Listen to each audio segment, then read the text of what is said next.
Hey, Shalom Akim. First and foremost, all praise, honor, and glory is due to Yahweh by Hashem Yahweh Shai. Double honors to the apostles and elders of Great Millstone. And Shalom to the sincere brethren out there that's also laboring in this work. So yeah, I want to entitle this sitting, Maintain Your Integrity.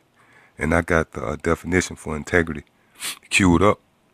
All right, it says the quality of being honest and having strong moral principles, moral uprightness.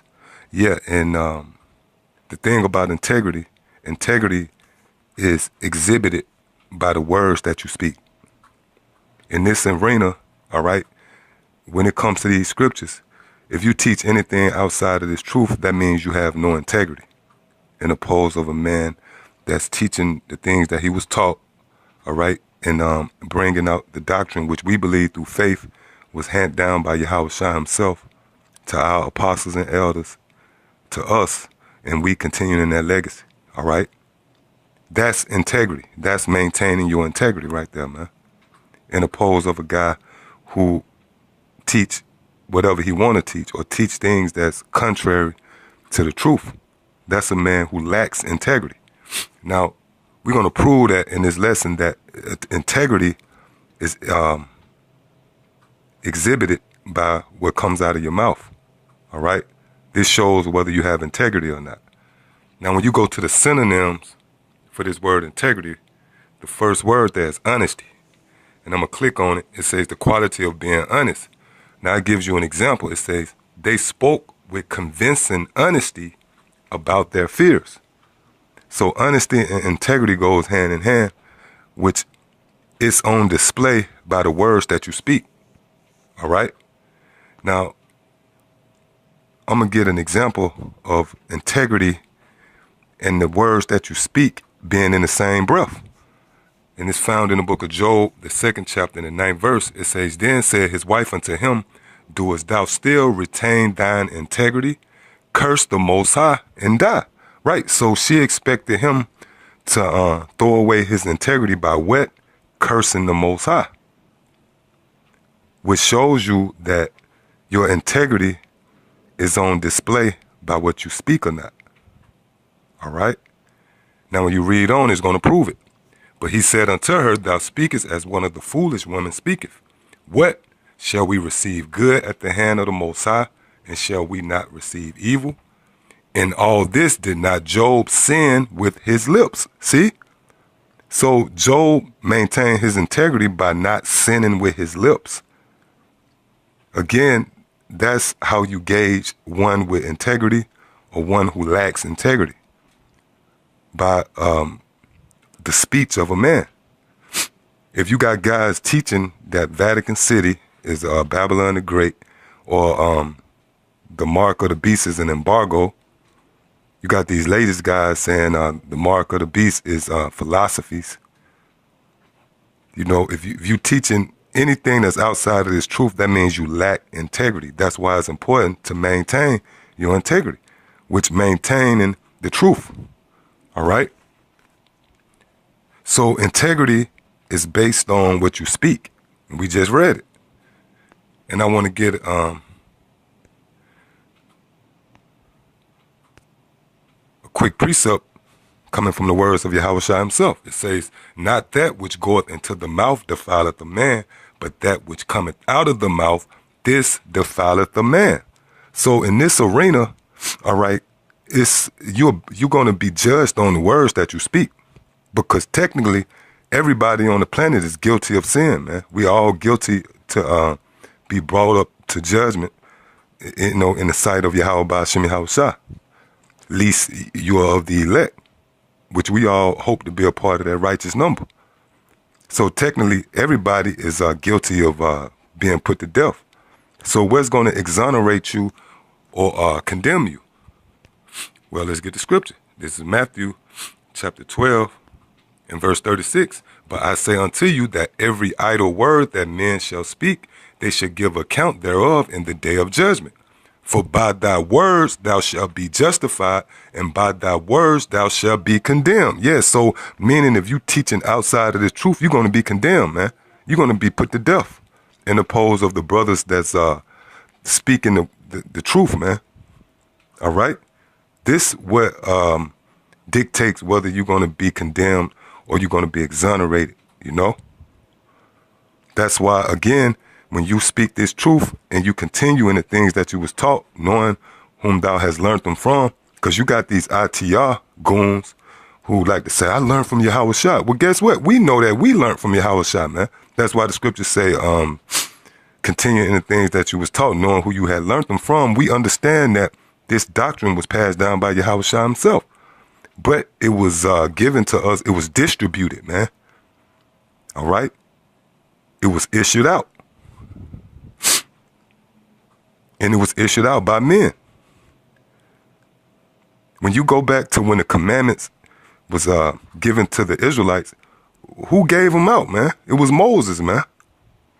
Did they say, hold up, man, I got these commandments from the Lord himself? No, they realized they got them from Moses, man.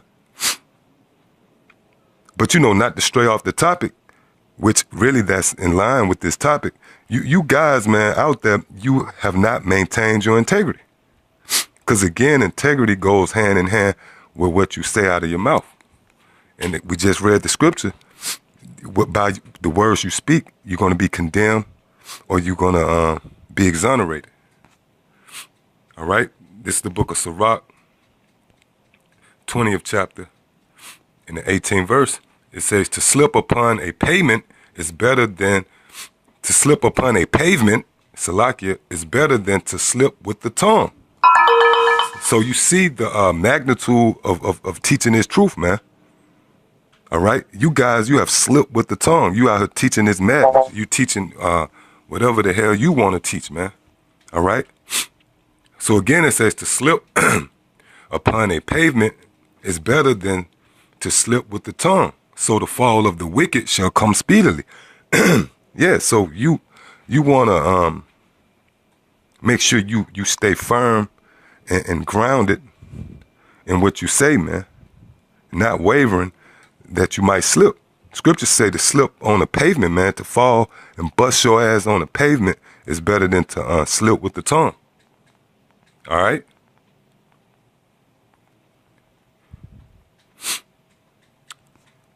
From there, I'm going to go to Revelation 14th chapter, and I'll end off with this. This is Revelation 14:3. And they sung as it were a new song before the throne and before the four beasts and the elders, and no man could learn that song but the 144,000, which were redeemed from the earth. These are they which were not defiled with women, for they are virgins. These are they which follow the Lamb whithersoever he goeth. These were redeemed from among men, being the first fruit unto the Most High and unto the Lamb. And in their mouth was found no guile, for they are without fault before the throne of the Most High. See, that's the key right there, man. Why did the scriptures make a point of, giving you the distinguishing factor between us and everybody else? I mean, we know we hope to be a part of that number. But what was the distinguishing factor? There was no guile found in their mouth, man. All right? And when you go into that word guile, it means deceit.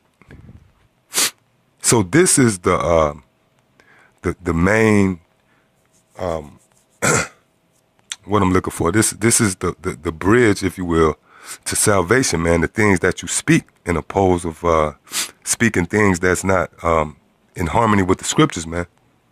This is how you maintain your integrity, by teaching the truth. All right? This is the most important aspect to this truth, man. The truth itself, man. How you going to be a part of the truth, but you speaking lies, man? And again, it's not on your works alone, you know? Meaning, what sins you committed, is this sin egregious is the next man's? Because technically we all guilty of sin, man.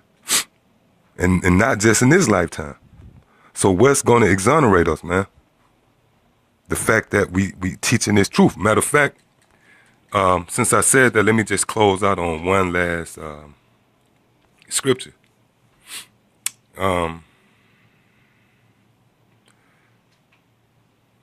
This is Revelation 22 and starting at 18. For I testify unto every man that heareth the words of the prophecy of this book. If any man shall add unto these things, the Most High shall add unto him the plagues that are written in this book. See, you see how critical it is when dealing with what you say. It tells you that in James, the 3rd chapter, all right, how the tongue is the smallest member of the body, but it boasts of great things, and it kindles a great fire. See, if any man shall take away from the words of this book, of the book of this prophecy, the Most High shall take away his part out of the book of life and out of the holy city and from the things which are written in this book. So that's what this thing is all about, man. Staying the course, maintaining your integrity, man. Being honest. Again, you go into that word integrity. One of the words that is honest, honesty. All right? And anybody that's teaching anything outside of the truth, you are dishonest, which means you have, you lost the little integrity you might have had, man.